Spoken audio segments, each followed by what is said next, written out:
how do you balance work and home life? If you've been trying to figure out how to have a greater balance between work and home, this video is for you. First, we're going to talk about the consequences of overcommitment and what you need to do to stop doing it. Then we're going to talk about the importance of self-care and what role it plays in maintaining balance between work and home. You ready to get started? Let's go.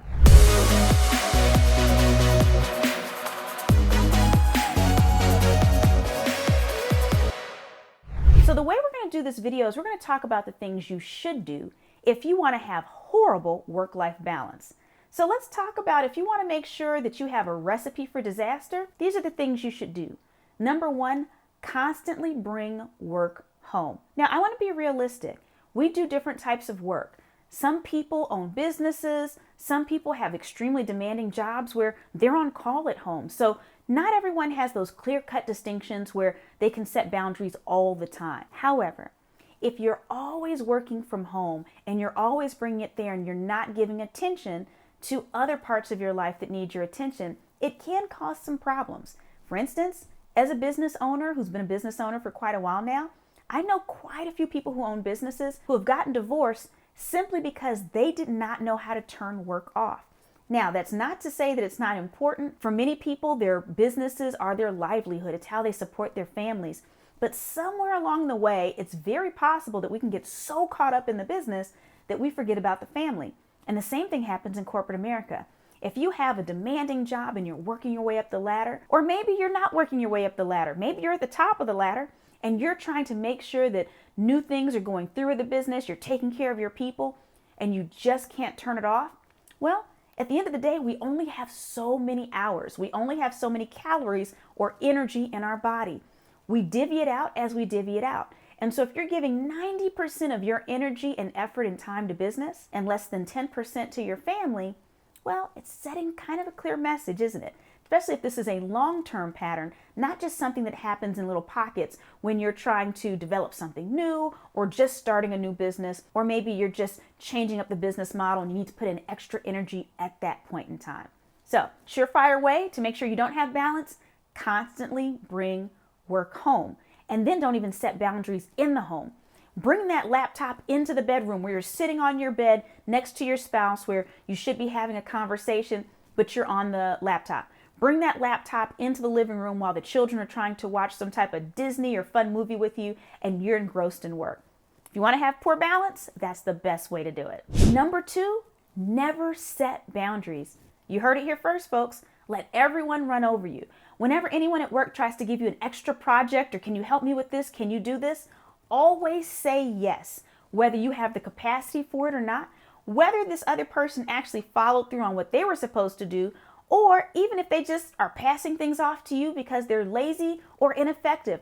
Take it all in. But not only that, don't set boundaries at home either. So if you have a home office and you have a mate that likes to come in and tell you jokes, or your children like to come in at all times of the day, leave the door wide open. Don't tell them when your working hours are. Let them come in and constantly bombard you with things that aren't a top priority in that moment and see how effective you are at having balance. So again, set no boundaries. Just take on what anyone gives you at work or home and just keep letting it pile up. And do it with a smile so that they have no idea that you're struggling. A natural consequence of not setting boundaries is to overcommit. So when people ask you to do something, say yes. Agree to do everything. All the kids' games, offer to drive them, even when your mate actually has more time. If there's any kinds of new projects at work or activities, go ahead and do that as well. Community events, chair everything. Commit to everything you possibly can in anything that anyone asks you of, and watch and see how much incredible balance you have and how happy you are as a result of it. The most important thing about overcommitting is don't think about the consequences to other people. So when you overcommit at work, don't think about the fact that it's going to impact your family or your faith community or your community at large, anyone who you have a relationship with, maybe even friends. Don't think about the fact it's going to impact them. Just keep saying yes. Speaking of saying yes, I would love for you to say yes to subscribing to this channel. So go ahead and subscribe right now so that you can continue to get all kinds of amazing, juicy content. Next up, if you want to have horrible work-life balance, neglect self-care. Don't get the proper amount of sleep, skip meals, don't exercise, Don't get massages when you're tight. Don't do anything for you. Completely live for everyone else at work and at home. Don't ever give a second thought to how you're feeling in the moment, because it's perfectly okay for you to blow up on people when it becomes too much. So just keep taking it on and don't think about your feelings at all if you want to have excellent work-life balance. And the last one is avoid communication as much as humanly possible.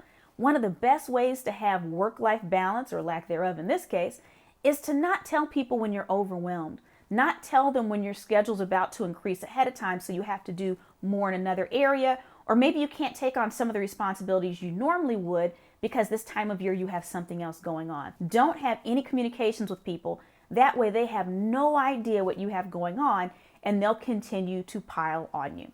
So obviously I said all the things that I just shared in jest. Those are the things you absolutely do not want to do. It is so important to set boundaries. And in the beginning, when it comes to setting boundaries, it does not feel good. It doesn't feel good to say no. I remember years ago, I read The 4-Hour Workweek by Timothy Ferriss. And one of the things he put in there was he challenged you to go a day saying no to everyone. No matter what they asked for, no matter how reasonable it was, you were supposed to say no. And it was such an uncomfortable exercise for me in my early 20s.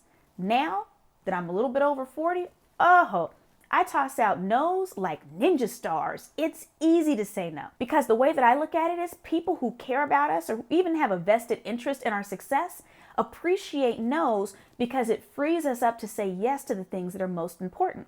If someone doesn't like our no, that's not our problem, that's their problem. So please do go ahead and set those boundaries. Ensure that you're not overcommitting.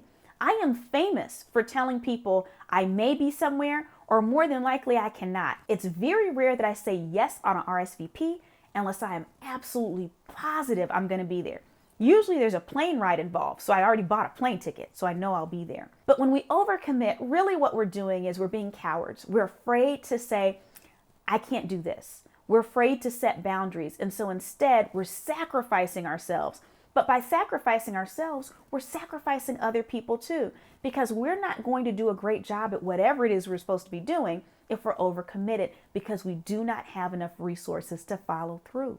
And then the last two, again in reversing, obviously we want to practice some form of self-care. I know that's a buzz term right now and it sounds all fuzzy and silly, but self-care can mean different things for different people. It might mean playing a round of golf. It might mean locking yourself in your bathroom away from your children and having your mate or someone else watch them while you take a nice 30-minute bath. Whatever you need to do to clear your mind. In fact, you should watch one of my other videos that I have about relieving stress. There's many different ways that you can take care of yourself. And then lastly, we do want to communicate with people around us. We do want to let them know when we're drowning, or when we can't take any more, or when we've just reached one of those boundaries we talked about earlier. Over communication is always preferred when it comes to work-life balance over under communication. Let people know before there's going to be a problem. Then you can start to put solutions in place, or in their case, they can start putting solutions in place so they're not relying on you to do something that you cannot commit to. But let's talk about something you can commit to. You're going to notice in the description of this video, there's a link to download my Future Ready Playbook. This playbook will help you use some of this time you just freed up to plan out your future, and it's chock full of activities and worksheets that'll help you. If you haven't already downloaded it, take a moment and do it right now.